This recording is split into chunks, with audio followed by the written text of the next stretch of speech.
शम्सुल इस्लाम जी की पुस्तक गोलवर्कर की हमें हमारी राष्ट्रीयता की परिभाषा एक आलोचनात्मक समीक्षा के पिछले एपिसोड में हम इसके 5th चैप्टर की शुरुआत कर चुके हैं, जिसके तहत हमने गोलवर्कर के हिंसक विचारों को जाना अल्पसंख्यकों के मामले में।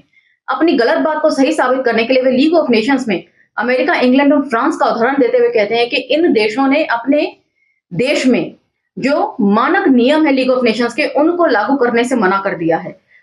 वहां पर बड़ी ही चतुराई से गोलवर्कर इस बात को छुपा जाते हैं कि ये सभी विकसित देश हैं और इन देशों में जो है इन लोगों ने रिप्रेजेंटेशन जो है वो नस्ल के आधार पर दिया हुआ है। दूसरी बात ये कि ये अपने सभी नागरिकों को समान रूप से अधिकार देने की बात करते हैं, जबकि गोलवर्कर जो है वो अल्पसंख्यकों को इंसान मानने से भी मना कर रहे हैं। इन सब चीजों के ऊपर चर्चा हमने पिछले एपिसोड में कर ली थी और हम चर्चा को यहां से आगे लेकर चलेंगे, तो चलिए मेरे साथ। जय भीम, मैं शालिनी और आप देख रहे हैं अंबेडकर नामा। तो द्वितीय विश्व युद्ध अभी हुआ नहीं था और प्रथम विश्व युद्ध के बाद जो हालात थे उसकी चर्चा यहाँ पर गोलवर्कर कर रहे हैं और उसी के हिसाब से वो अपना लेखन भी लिख रहे हैं। ये भी समझे जाने की जरूरत है, देश भी अभी आजाद नहीं हुआ था इस समय तक, लेकिन पहले ही यानी कि इन एडवांस गोलवर्कर जो है अपनी बात को सामने रख रहे हैं।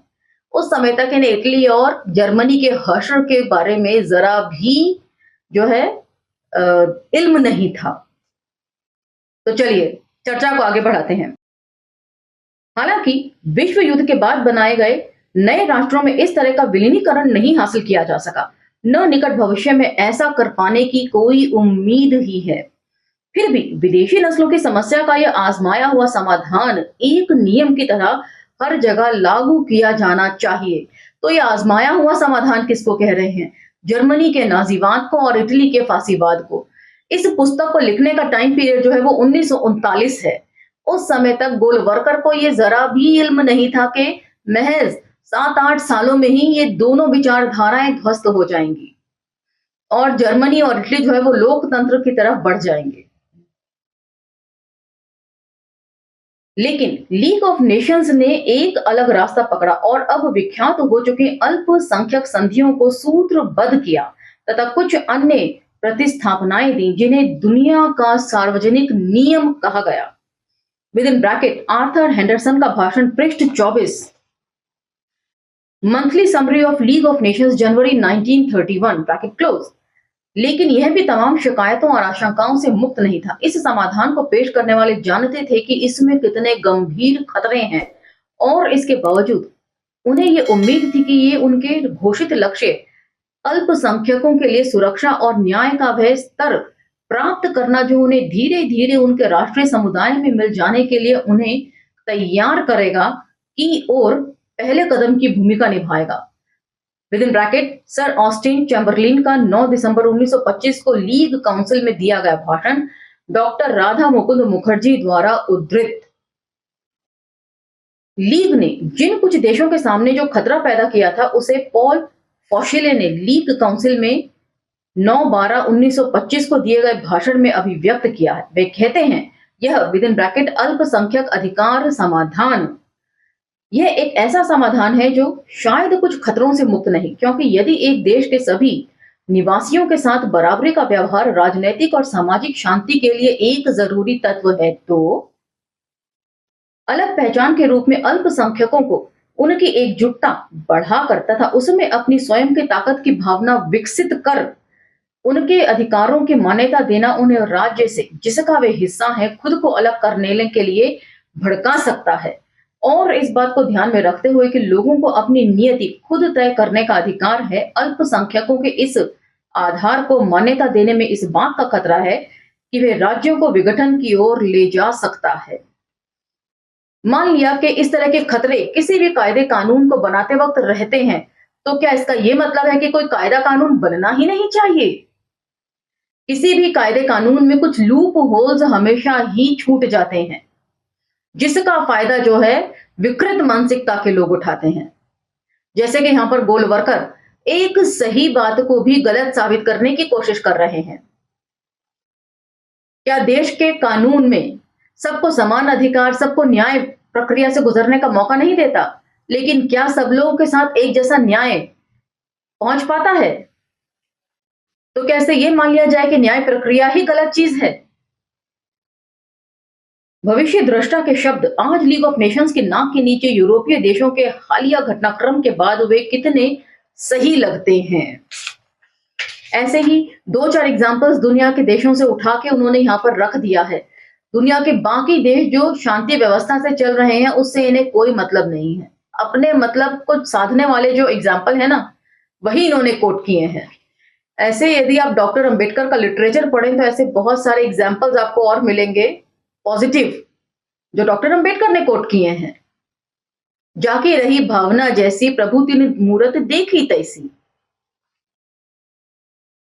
अब उसके आगे सुनिए एक और एग्जाम्पल। अभागे चेकोस्लोवाकिया विद इन ब्रैकेट, जिसका अपने वादे के अनुसार हम यहाँ जिक्र कर रहे हैं, जैसा कि हमने 4th चैप्टर में पढ़ा था। गोलवरकर ने कहा था कि चेक का एग्जाम्पल हम आगे देंगे। हालांकि चेकोस्लोवाकिया इनके राष्ट्र की अवधारणा में कहीं भी फिट नहीं आता और ये गोलवरकर ने खुद लिख दिया था। बावजूद इसका एग्जाम्पल कोट कर रहे हैं क्योंकि इन्होंने अपनी गलत बात को सही साबित करना है। अब सुनिए क्या कह रहे हैं। चेकोस्लोवाकिया की विनाशकारी नियति लेश मात्र भी संदेह के बिना यह साबित करती है कि लीग की उम्मीदें कितनी खोखली थीं और पॉल फॉशिले की आशंकाएं कितनी सही थीं। लेकिन इसके बावजूद उन परिस्थिति में जहां तक कल्पना की जा सकती थी उसके मुताबिक लीग का अल्पसंख्यक अधिकारों के संबंध में निर्णय सबसे अधिक बराबरी वाला और न्याय संगत था। मतलब कायदा कानून जो बना था वो तो न्याय संगत था, चीजों को सुचारू रूप से चलाने के लिए था। लेकिन ये न्याय संगत और बराबरी वाला निर्णय भी अल्पसंख्यकों के राष्ट्रीय समुदाय में विलीनीकरण को बढ़ावा देने के बजाय केवल उनकी एकजुटता बढ़ाने तथा उसमें अपनी स्वयं की ताकत की भावना को विकसित करने वाला ही साबित हुआ, जिसने राज्य को पूरी तरह विघटित कर दिया।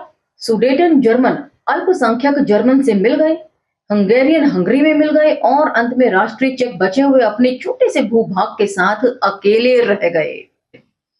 हमें पहले से ही सावधान हो जाना चाहिए, नहीं तो यही कहानी हमारे यहाँ भी दोहराई जाएगी। अल्पसंख्यक समस्या का हमारा आधुनिक समाधान इससे भी ज्यादा खतरनाक है। तो चेकोस्लोवाकिया का समाधान भी इन्हें बड़ा छोटा लगता है। ये किसी भी समाधान से संतुष्ट नहीं है, ये सिर्फ अपनी मानसिकता से ही संतुष्ट हैं। इस पूरे लेखन में ये सिर्फ अपनी मानसिकता को तवज्जो दे रहे हैं। इसे मानसिकता भी नहीं कहना चाहिए, ये दरअसल विकृत मानसिकता है। ये कोई बिना वजह नहीं है कि रामचंद्र गुहा ने अपनी पुस्तक में इन्हें नफरत का गुरु कोट किया है, जैसा कि हमने इसी पुस्तक में पहले पढ़ा है।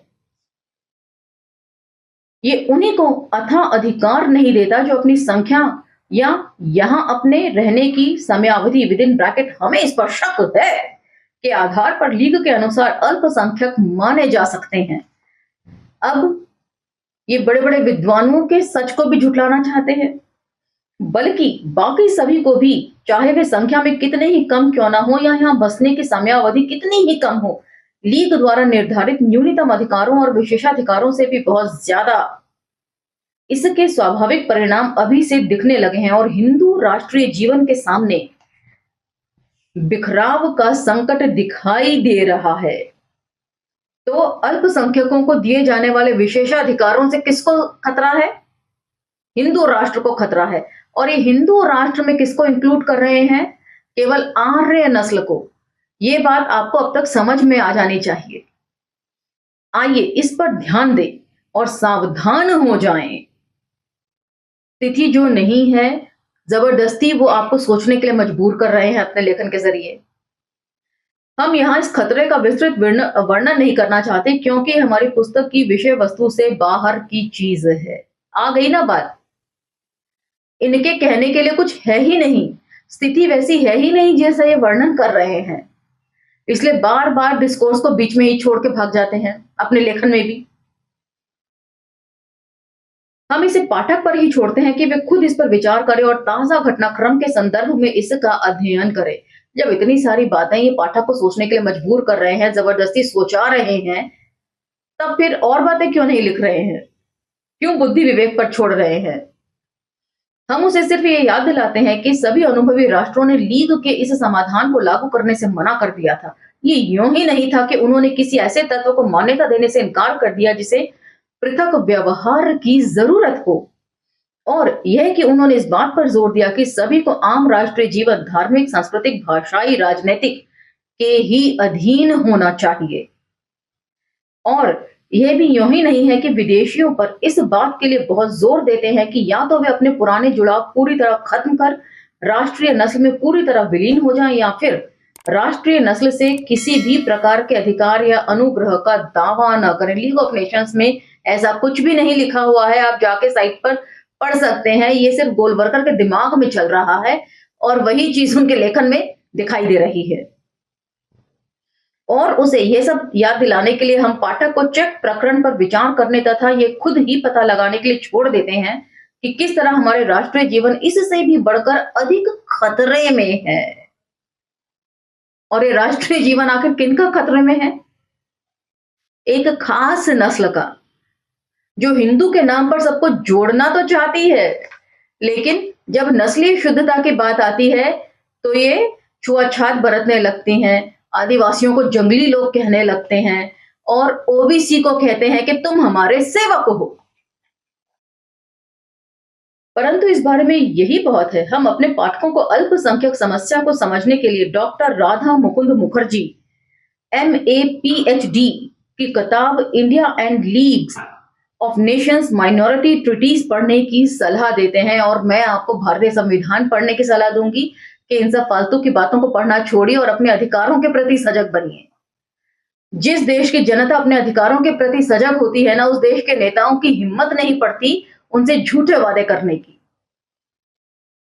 और अपने विषय पर लौटते हैं। वास्तव में ये सवाल राज्य के बारे में विचार विमर्श करते हुए उठे थे। अब हम हिंदुस्तान के राष्ट्रीयत्व को समझने की कोशिश करते हैं और उसे पूरा कर लेने के बाद राज्य के स्वरूप से संबंधित सारे सवालों को अस्तित्वमान राष्ट्र के संदर्भ में देखा जाना उचित होगा। तो किस चीज को देखना उचित है, इसका निर्णय भी मैं आप लोगों के बुद्धि विवेक के ऊपर छोड़ती हूं। मुझे कमेंट सेक्शन में लिखकर जरूर बताइएगा आपके विचार। यहाँ पर इसका 5th चैप्टर भी कंप्लीट होता है और अगले एपिसोड में हम इसके 6th चैप्टर की तरफ बढ़ जाएंगे। आपको इस एपिसोड में क्या क्या समझ में आ रहा है और आपकी क्या राय है, ये कमेंट सेक्शन में लगातार लिखते रहिए। इसी के साथ मुझे आज्ञा दीजिए, मिलते हैं अगले एपिसोड में। जय भीम, धन्यवाद।